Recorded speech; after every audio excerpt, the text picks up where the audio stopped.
কেউ দায় নিতে চায় না, যাদের শেল্টারে বা যাদের প্রভাবে আসলে এই ঘটনাগুলো ঘটে, সম্পদ অর্জন করা কিংবা দুর্নীতি করা এসব ঘটনাগুলো ঘটে, সেক্ষেত্রে আসলে কি সুশাসন নিশ্চিত করা সম্ভব হবে কিনা, নাকি এই ধরনের ঘটনা আমরা আবারও দেখব পুনরাবৃত্তি? দেখেন, এটার কোনো মানে কারণই না যে এই বিদ্যমান ব্যবস্থাকে আপনি দায় এড়িয়ে যেয়ে বা বিচারের মুখোমুখি না করে সুশাসন নিশ্চিত করা, এটা প্রশ্নই আসে না। আপনি দেখেন, আজকে আমরা আজিজ সাহেবকে নিয়ে কথা বলছি, এই দেশের যে শত সহস্র মানুষ যারা এই যে আপনি ধরেন ডেস্টিনি, হলমার্ক, আমরা আগে বলছি শেয়ার বাজারের এই যে লোটপাট, এবং আমাদের খালিদ সাহেব মারা গেছেন, ইব্রাহিম খালিদ সাহেব মারা গেছেন, তার নেতৃত্বে কমিশন, বেসিক ব্যাংকের দুর্নীতি, হ্যাঁ বেসিক ব্যাংকের দুর্নীতি, যারা এই কাজগুলো করেছে তারা কেউ কি কোনো ধরনের শাস্তির মুখোমুখি হয়েছে?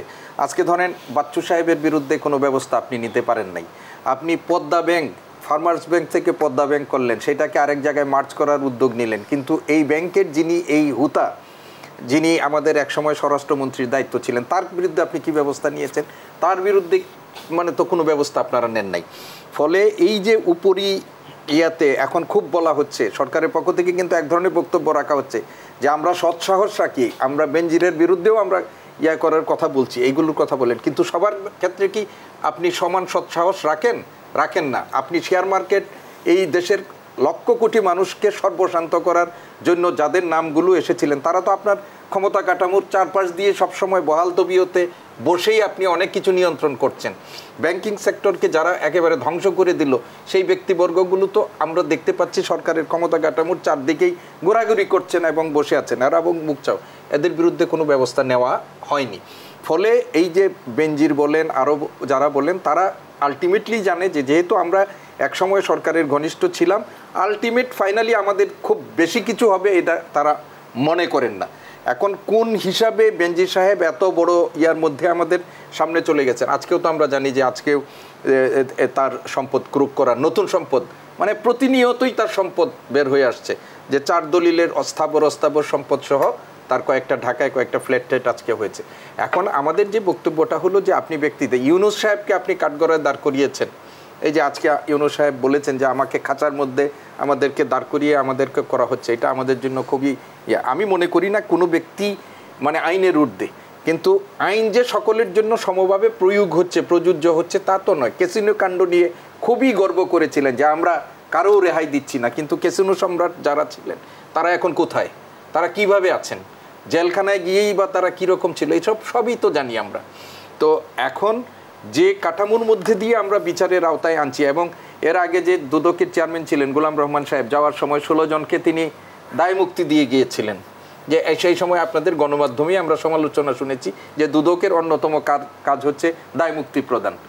এবং আমাদের চেয়ারম্যান মহোদয়, যে বর্তমান চেয়ারম্যান মহোদয়, কিছুদিন আগে কিন্তু আমাকে আপনার মতো লোকদেরকে কিন্তু দায়ী করেছে যে আপনার পাশে যিনি থাকেন তিনি যে কুত্তেকে এত শান শৌকতে থাকেন, তার বিরুদ্ধে আপনি কি প্রশ্ন করেছেন? আপনার কি এটা মানে আমি নৈতিক জায়গা থেকে আমি সাধারণ মানুষ কেন এই প্রশ্ন করছি না, সেটার জন্য কিন্তু উনি প্রশ্ন করছেন। এবং এইখানেও কিন্তু এক ধরনের দায় এড়ানোর প্রচেষ্টা।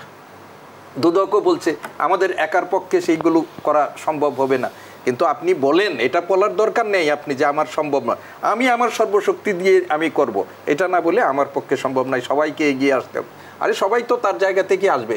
দুদকের দুর্নীতি মানে দমন করার জন্য দুদকের যে দায়িত্ব, বিচার প্রশাসনের যে দায়িত্ব, পুলিশের যে দায়িত্ব, আমার আর আপনার দায়িত্ব কি সেম ক্যাটাগরির দায়িত্ব? প্রত্যেকেরই তো দায়িত্বের কাঠামোটা আমাদের এখানে নির্দিষ্ট করা আছে।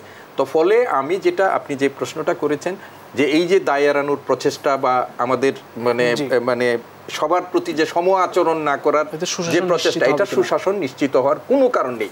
এবং আমাদের এখন আজকে মাননীয় তথ্য প্রতিমন্ত্রী জাতীয় সংসদে দাঁড়িয়ে বলেছেন এই যে এখন আমাদের এই যে অর্থনৈতিক সংকটের মধ্যে দেশ একটা চরমভাবে আমরা যাচ্ছি, এবং সেইখানে আজকে ঋণ খেলাপির প্রশ্নটা খুব বড় রকমের আমাদের আসছে।